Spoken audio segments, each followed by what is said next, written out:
Mario, one of the most famous video game characters to ever exist. But with such a large series, you are bound to have tons of spin-offs varying from kart racing to ghost hunting. But one series has become my personal favorite Mario spin-offs, that series being Mario and Luigi. Now look, I'm not really that into RPGs or anything, I just kinda play the ones I like and stay in my own weird little corner. But when an RPG hooks me, I can get really invested in it, and no series does that nearly as often as the Mario and Luigi series does. Superstar Saga and Bowser's Inside Story are some of my favorite Mario games, and the fact that they got remakes not too long ago was so cool to see. In my opinion, the Superstar Saga remake is the definitive way to play that game, and while the Bowser's Inside Story remake isn't as good, I still think that it does offer a pretty decent version of the game. While these remakes do offer lots of graphical upgrades and new features that weren't present in the original games, one of the most noticeable additions are the new side modes advertised on the front of the box. When I first played through both of these games, I sort of just skipped over these side modes as they weren't really what I was there for, but I thought now, since we haven't gotten an original Mario and Luigi game in almost 7 years, and I'm starved of content from the series, I thought it would be fun to finally check out these side modes and see if they hold up with the rest of the series.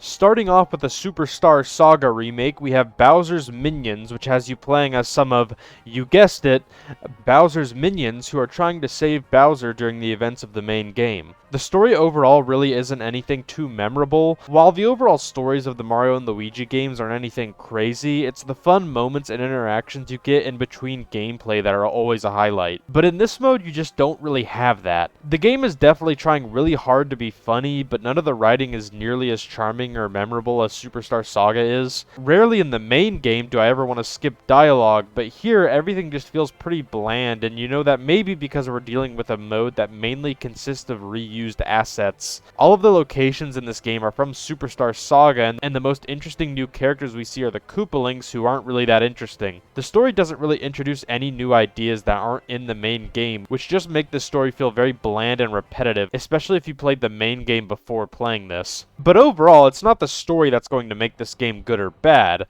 It is a Mario game after all. So how does this game play? So unlike your typical turn-based gameplay of the Mario and Luigi games, we have what I can only really call a strategy game. I use that term very loosely as it's the best way I could describe it, but there still isn't really a lot of strategy to it. During a battle, you have your captain and any other allies you have assigned on your team. Your ultimate goal in a battle is to take out the other team's captain, and you can only lose if the enemy takes out your captain. You pick which allies you want to send into battle based on what kinds of enemies you will face during the battles. This game basically has a very simplified version of the Pokemon typing system. We have melee characters who are good against ranged characters, but the ranged characters are good against the flying characters who are good against the melee characters. So if you have a group of enemies consisting of melee and flying, you could have a mix of ranged and flying characters to cover both weaknesses, or you could just use all flying characters where you would have no weaknesses yourself, but also only one advantage against the enemy team. And that's about as deep as the strategy goes. Basically, all you can do is choose which allies go into battle,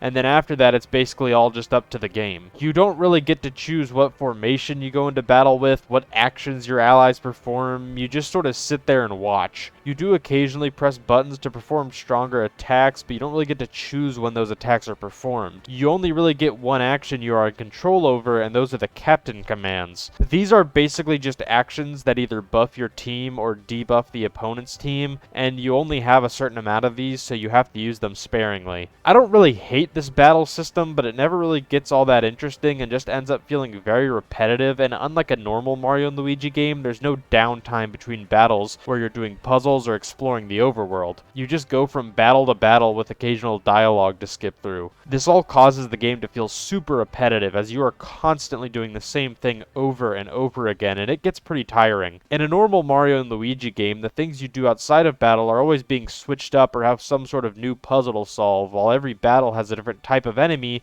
with new attacks you have to learn to dodge. But this game's gameplay never gets switched up, since most of the time you're just watching things happen instead of interacting with the battles yourself. The one aspect I do enjoy about the game is collecting all of these characters that would usually be your enemies, and then getting to use them on your team. That kind of thing is always fun to me, so it's nice to see here. here. But to be honest, I never really ended up beating this mode, as it just didn't really offer an experience that I felt was worth playing all the way through.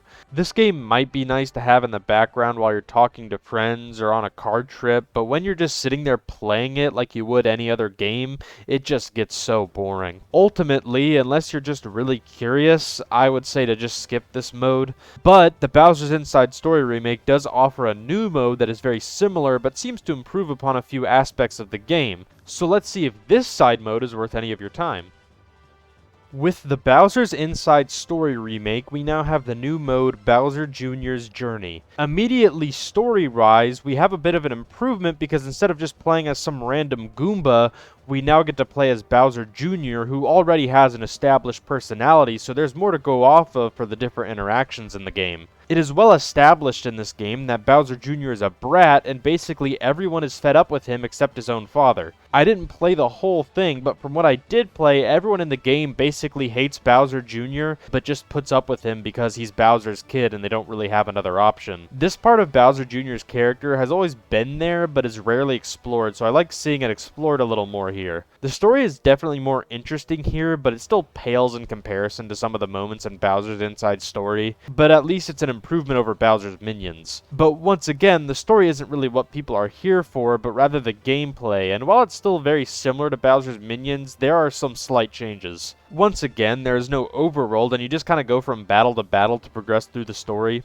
And I guess this is okay. I really just kind of wish that there was more to do between battles, because I think that's what makes these side modes get tiring really fast. I really think that an overworld would help a lot with this, but sadly we don't have that. Once again, we have the game taking place during the events of the main game, which mean that we won't be seeing any new locations or interesting scenarios during the game. We do have some original characters though, which is pretty cool to see, even if I didn't care for them that much. But it's safe to say that the most improvements made in this game were made to the battle system. Overall, the system still works a lot like it did in Bowser's Minions, but there's a lot more you can do, and I would argue that there is some actual strategy to it now, even if it's not a whole lot. The type advantages and different types of characters are still here, except now instead of each ally you place having an automatically assigned place, you can actually choose where to put them. This on its own adds some more strategy to the system, but on top of that, you can also form different formations that can give you certain buffs during battle, which encourages you to play around with your formations to find new ones. Also, along with your main captain, you can now have a secondary captain that can offer extra buffs and captain commands for you to use during battle.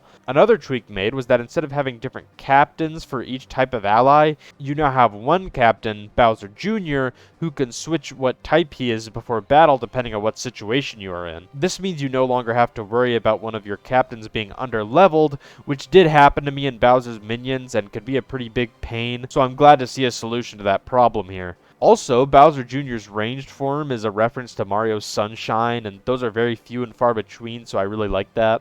Like the last one, I didn't end up beating this mode, but honestly, I could see myself going back to finish it someday. It's not great, but I still got some enjoyment out of it, and I'm curious to see if maybe I would like it more if I played it a little longer. While I still wouldn't recommend Bowser's Minions, if you are completely starved of Mario and Luigi content like I am, it wouldn't hurt to give Bowser Jr.'s Journey a shot, and if you don't like it, you still get a pretty decent remake of Inside Story alongside it. Ultimately, these two side modes didn't really offer a traditional Mario & Luigi experience like I was hoping for, and ended up feeling lacking in a lot of areas. But what really sucks about these is that they would be the last thing in the Mario & Luigi series that the developer Alpha Dream would ever work on before going bankrupt. At the time of making this video, it is very uncertain what will happen to the series without its main developer, and it's a little worrying, especially for big fans of the series like me. But hopefully we will soon get a new game in this series, but as the years go by, I'm getting less and less confident. But hey, if the Mario & Luigi series never comes back, at least we have Paper Mario. We're doomed.